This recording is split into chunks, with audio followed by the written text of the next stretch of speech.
Halo, berjumpa kembali dengan saya, Pendeta Chandra Gunawan.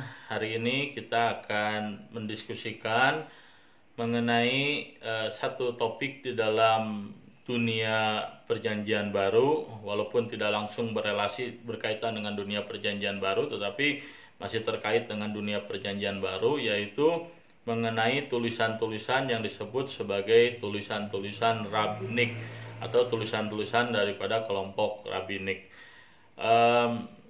Kita dapat mengatakan bahwa sebenarnya tulisan-tulisan rabbinik itu pada dasarnya merupakan sebuah penjelasan ataupun sebuah komentari, kebanyakan itu sebuah komentari terhadap aturan-aturan hukum di dalam Perjanjian Lama, khususnya mengenai Taurat. Dan hari ini kita akan membicarakan beberapa kategori literatur yang ada di dalam tulisan rabbinik. Nah, yang pertama adalah literatur yang disebut sebagai midrash. Nah, apakah itu midrash? Nah, jadi midrash itu adalah tulisan rabbinik yang yang dituliskan sekitar abad pertama sebelum Masehi sampai dengan abad ketiga. Nah, jadi midrash ini dituliskan pada sekitar 400 tahun, antara 100 tahun sebelum Masehi sampai dengan 300 Masehi. Nah, midrash itu terbagi dua kelompok. Yang pertama adalah kelompok yang disebut sebagai halakah. Nah, halakah ini adalah pada dasarnya merupakan sebuah penjelasan, sebuah komentari mengenai bagaimana aturan-aturan dalam hukum Taurat itu harus dipahami. Nah, jadi di dalam tulisan dalam hukum Taurat misalnya saja ada perintah, misalnya saja bahwa bahwa umat Tuhan harus memeliharakan hari Sabat. Hanya kan tidak jelas bagaimana hari Sabat harus dipelihara, apa yang boleh dilakukan, apa yang tidak boleh dilakukan. Nah, penjelasan mengenai apa yang boleh dilakukan, apa yang tidak boleh dilakukan dari hukum Taurat yang tidak ada di dalam kitab suci. Nah, itu diberikan atau disampaikan, dituliskan oleh kelompok orang-orang Yahudi yang menjadi penulis halakah ini, namanya adalah kelompok Tanaim. Nah, mereka kumpulan komentari terhadap aturan-aturan hukum ini disebut sebagai halakah. Nah, jadi istilah halakah berasal dari kata halak, berjalan. Jadi bagaimana harus menjalani, kurang lebih pengertiannya bagaimana harus menjalani aturan-aturan hukum Tuhan di zaman dan waktu itu. Nah, selain halakah, midrash juga memiliki bentuk yang kedua, namanya hagadah.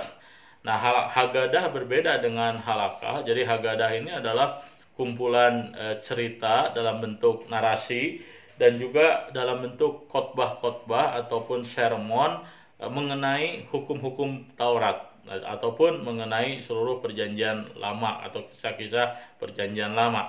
Nah, jadi ini adalah sebuah komentari terhadap Perjanjian Lama termasuk hukum Taurat, terkadang dalam bentuk naratif tapi juga pada umumnya dalam bentuk khotbah-khotbah yang disampaikan barangkali di rumah-rumah ibadah orang-orang Yahudi atau yang kita sebut dengan nama sinagog.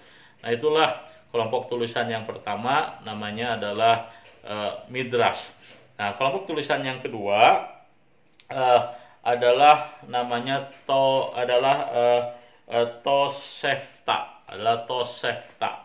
Nah, jadi Tosefta itu apa? Nah, Tosefta itu adalah pengajaran-pengajaran yang dituliskan oleh kelompok Tanaim atau kelompok para rabi yang tidak ada di dalam Mishnah. Nah, jadi nanti kita akan bicarakan Mishnah itu apa. Nah, jadi Mishnah itu sebenarnya adalah seperti halnya midrash, itu adalah kumpulan komentari, tulisan-tulisan dari para rabi mengenai hukum Taurat, bagaimana menjalani hukum Taurat, tapi ditulis di zaman yang berbeda dari zaman midrash. Nah, jadi ada perbedaan tentu karena ini ditulis di zaman yang berbeda. Nah, bagian-bagian yang tidak ada di dalam Mishnah, gitu ya, pembahasan-pembahasan tidak ada dalam Mishnah itu dituliskan di dalam Tosefta. Nah, Tosefta ini dituliskan kurang lebih pada abad pertama sampai abad ketiga Masehi. Nah, jadi ini lebih kemudian dibanding dengan Midrash. Jadi Midrash Halakah itu jauh lebih tua karena dia dituliskan pada abad pertama sebelum Masehi, sedangkan Tosefta ditulis pada abad pertama sampai dengan abad ketiga. Nah, isinya adalah mengenai aturan-aturan hukum yang tidak ada di dalam Mishnah. Nah, baru terminologi yang kumpulan tulisan yang ketiga adalah Talmud. Nah, jadi Talmud ini memiliki beberapa kategori. Yang pertama itu adalah namanya Mishnah. Nah, jadi Mishnah ini terkategori Talmud.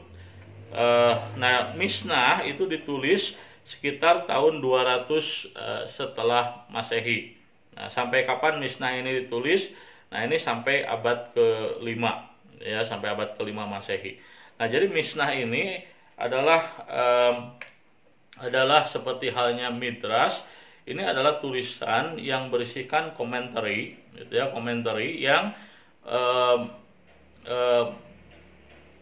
menjelaskan mengenai bagaimana hukum Taurat dapat diterapkan oleh orang-orang Yahudi. Hanya perbedaannya begini, Mishnah itu adalah komentari terhadap hukum Taurat yang ditulis oleh orang-orang Yahudi yang berada di wilayah Babilonia, artinya di wilayah yang disebut sebagai diaspora.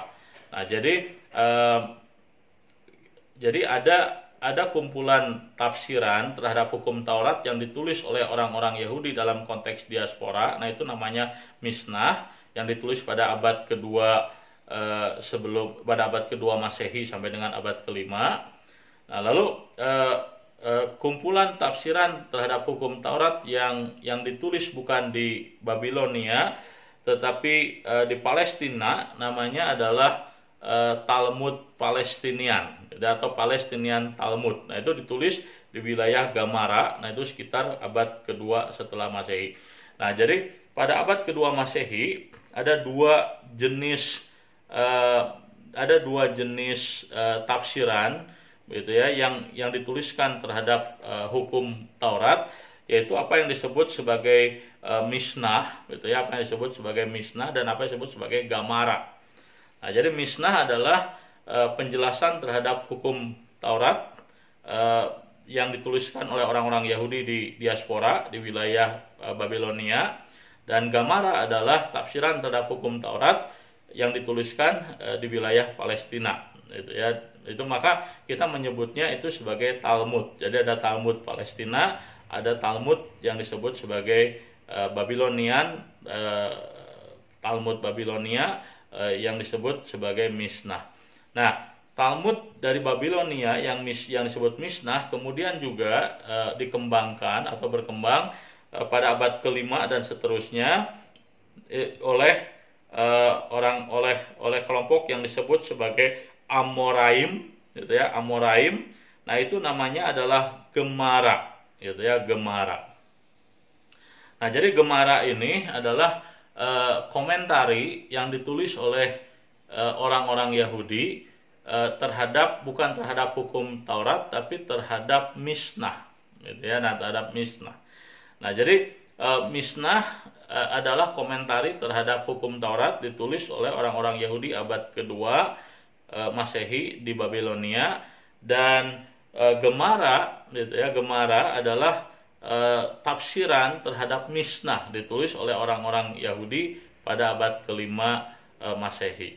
Nah, jadi kita melihat di sini sekali lagi Talmud ataupun literatur yang disebut sebagai rabbinik terbagi di dalam beberapa kategori. Nah, kategori pertama adalah Talmud, literatur yang paling awal yang disebut sebagai Midrash. Nah, ini adalah tafsiran terhadap hukum Taurat, ditulis oleh orang-orang Yahudi, itu adalah Midrash. Terus setelah era Midrash ditulis pada abad pertama sebelum Masehi sampai dengan abad ketiga, dan pada abad kedua Masehi maka ada dua tulisan yang berkembang, yaitu yang disebut dengan Tosefta dan juga yang disebut sebagai Mishnah. Nah, jadi Tosefta adalah tulisan yang tafsiran-tafsiran terhadap hukum-hukum Taurat yang tidak ada di dalam Mishnah, itu ada dalam Tosefta. Nah, sedangkan Mishnah adalah tafsiran terhadap hukum Taurat yang dilakukan oleh orang-orang Yahudi pada abad kedua Masehi, khususnya orang-orang Yahudi yang ada di Babilonia. Nah, pada abad kedua juga ada tulisan yang lain, yaitu tafsiran terhadap Mishnah. Nah, itu yang disebut sebagai Gemara. Nah, Gemara ini ada Gemara yang ditulis di Palestina, yaitu pada abad kedua Masehi. Nah, itu yang disebut sebagai Talmud Palestina. Dan juga ada Gemara yang ditulis pada abad kelima Masehi, yang itu disebut sebagai Gemara yang berasal dari Babilonia. Nah, itulah kelompok tulisan-tulisan dari literatur rabbinik yang ada di dalam yang ada dalam kehidupan masyarakat Yahudi, khususnya setelah pembuangan. Kiranya beberapa terminologi dan penjelasan yang ada dalam video pendek ini boleh menolong kita mengerti dunia Perjanjian Baru dengan lebih dalam lagi. Tuhan memberkati.